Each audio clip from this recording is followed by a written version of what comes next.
Hey guys, it's Matt, welcome to SpeedTutor and welcome to a new tutorial today. And this is something that I covered probably about 7 or 8 years ago, and it's when I first started recording tutorials where my microphone sounded like I was on a toaster. I thought I would cover this again because sometimes people want to make fake volumetrics or something that you can make which is really low poly, not taxing at all, that can be used in mobile and upon other applications, whether it's VR or anything like that, where you don't need any fancy shaders, you don't need any fancy techniques, and it's just using a shape or a model that you might have, and we put a faded transparent texture onto the model just to make it look like it's faded, and you can make some distortion or some distress on each of the textures, and I'll show you how to create it today, and I'll throw it all up on my Patreon, including over 165 different scripts, assets and projects you cannot find anywhere else. And be sure to check out all the links and savings down in the description for everything in game dev for this month. So first of all, as an example, you could create a plane, a box, or something in Unity. As long as the UV is actually faced the same way, you can create that faded effect on different style objects. So whether it's a flat pane, whether it's something more of a cone, whether it's shaped to your actual window or your object that you're going to use it for. But I've got a really example here in 3ds Max, and you could create this in any program that you've got at all. I started out with just a simple cylinder, just creating a cylinder in my program. I remove the height segments and just take down the polygons. You can make it more high poly if you want. So create it as low as possible.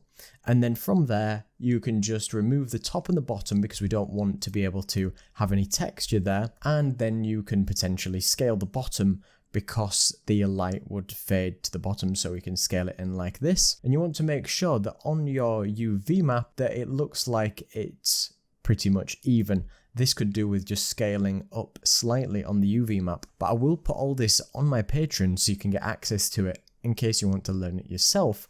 But it can take any custom model that you want to use as long as the UV map is facing the same way. And with that being said, I've just got an example of how you could create it in Photoshop. So in Photoshop, I've just got a blank canvas of 1024 by 1024. I'm going to go to the left and get the gradient tool. And you can see up in the top, I'm just going to left click the color selection.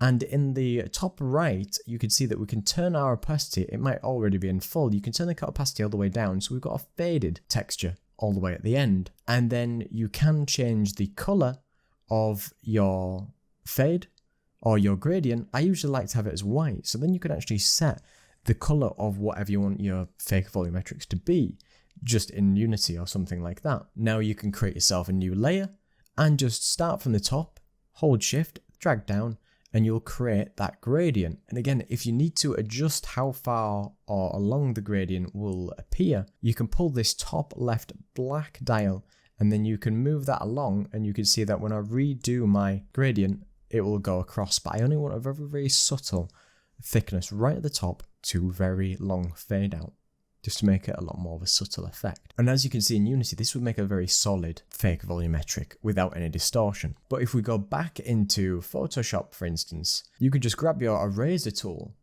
and you can just start erasing parts of your texture.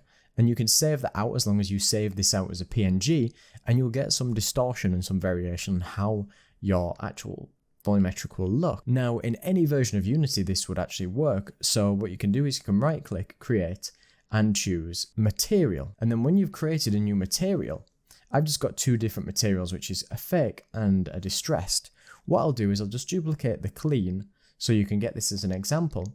And on the standard shader or whichever appropriate shader that you use, you want to, it will start off on opaque. You want to make sure that you use fade or transparent. Fade is usually quite good, and then you can add your texture, which is, this is just my clean texture, and you can see that there's the alpha there, where it's white at the top and fade at the bottom. Once you've added that in, the alpha will be already at the full for it. So if I select my right window and add clean 1, you can see that it's much more bright and noticeable. But I usually like to take the alpha down on the actual color, just so it's much, much more subtle based on what we want to use. But again, if you need to, you can change the color. Say you had a more of a sunny day, you could create more of a yellowish hue, whatever the color of your sunlight may be. But in this case, in my left window, it's the exact same model, which was that cone, but in this case, it's got the distressed texture, as you can see with my lines through it here. And with distressed,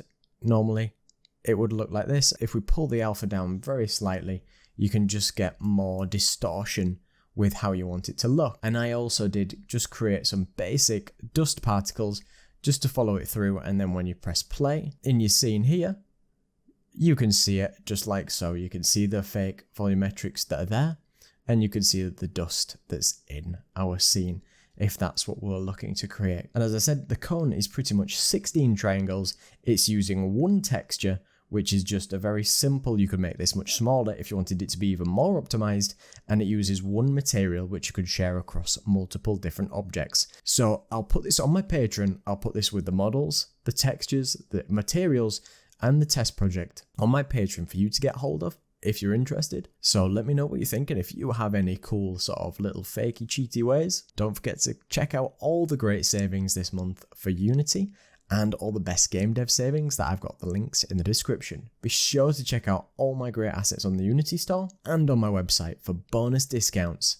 And a big thank you to all my patrons, including Peter Steiner, Raheem Whitaker, Gene Pomye, Manos Berakas, Terence Conrad, Walter Dunson, Rennie Leisure, Topher Chambers, Alyssa Faden, Daniel Getajank, Ishikawa Takuya, Ron J, Hush, Thomas Merceleski, Callum Murray, Mark Rondu, Abi Scaving, Marvin Church, Osame Abdul, Hoglan Nigan, Nafatun, and Josh Huang. So thank you so much for watching. Don't forget to like, comment, and subscribe.